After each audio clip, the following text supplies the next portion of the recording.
यति दिनपछि घरमा आयो, खुट्टा दुखेर ढाड पनि दुख्यो होइन। अनि यसो मोबाइल चलाऊँ न त भनेर हेरेको त 5 मिनटमा म त डिस्ट्र्याक्ट भएर होइन यसरी स्क्रोल गरेको होइन। मैले त हाँसो उठेर कम्ती नभएको थिएन, मलाई पेट good good good good good गर्यो।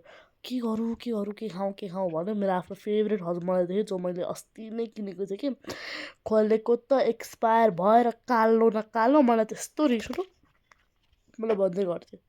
र म के गरौँ भनेर यताउता खान त खोजेँ, तर यहाँ रुममा त केही नै मिल्ने अरे। एउटा बनाना मात्रै मिल्यो, 8 पनि बजिसकेको रहेछ। फेरि बोक्न लगाएर के लाग्यो त्यो एउटा बनाना मिल्यो, अब त्यही छिलेर अब खान्छु होइन।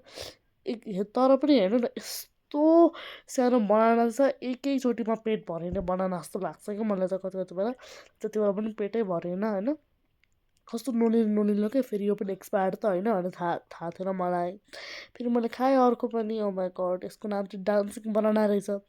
खालि नाम त नामै हो नि, बनाना त बनाना हो भनेर खाइदिएँ होइन। अनि फेरि एकछिन यसरी गर्ने बेला त म त यहाँ हुँ यहाँ हुँ यहाँ हुँ यहाँ हुँ गऱ्यो भने यस्तो भयो कि। अनि फेरि म त नन स्टप यस्तै आफ्नो सोल्डर हल्लाउँदै बसेँ कि। हेत्तेरिका कति नै गाह्रो भयो होला मलाई सोच्नु त गाइस होइन। कति बेला स्पिड कम हुन्छ, कति बेला स्पिड बढी हुन्छ। म फेरि एम्बुलेन्सलाई कल गर्छु भनेर गरेको कि गाइस। हेर्नु न अब झनै बढिरहेको छ कि मेरो त। हेत्तेरिका साइलेन्ट भाइ म त के नै गरौँ र भनेर कल चाहिँ गरेँ होइन। ल उठाएन त। ल मेरो बडी पनि ठिक भयो यार, राम्रो भयो। ल अब एकछिनपछि एउटा अननोन नम्बरबाट कल आउँछ। हेलो को हो तिमीहरू भनेको त किडन्याप रे, किडन्यापर्सले त्यो सबै फ्यामिलीलाई गरेको छु रे, आऊ रे। सबै फ्यामिली त मेरो यहीँ हुनुहुन्छ, कहाँ जाने भनेर अहिले भर्खर आएको छन्। खालि रङ नम्बर त होला नि हेर्नु त।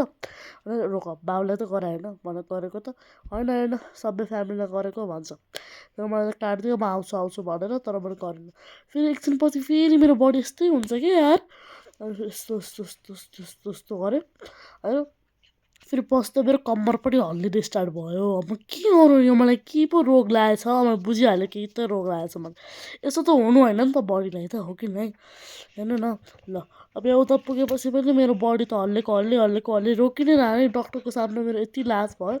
भन्नुभयो कि यो त नठिक हुनेवाला हो भन्नुभयो। फेरि अमेरिका जानुपर्छ भन्नुभयो। फेरि मैले भनेको आफ्नो देशलाई छोडेर को जान सक्छ र। फेरि म यहाँ आएँ होइन। फेरि मेरो त हात पनि कन्ट्रोल भएन क्या। अब हात पनि आफ्नै तालमा होइन, आफ्नै तालमा लाइक त्यो गर्दैछ कि होइन। पछि फेरि त्यो वर्तमान आँखाको धोका आयो भन्ने होला त त्योबाट गयो होइन मेरो। हे प्रभु नारायण मेरो दिमाग पनि हेर्नु न मेरो फिस कस्तो भइरहेछ। लगाइरहेको छु कि म यसमा मजा लागिरहेको छु होइन नि गाइस। पछि मेरो कम्मर त नागिन डान्स पनि स्टार्ट भयो। नागिन डान्स वर्तमान डान्स नागिन डान्स वर्तमान डान्स।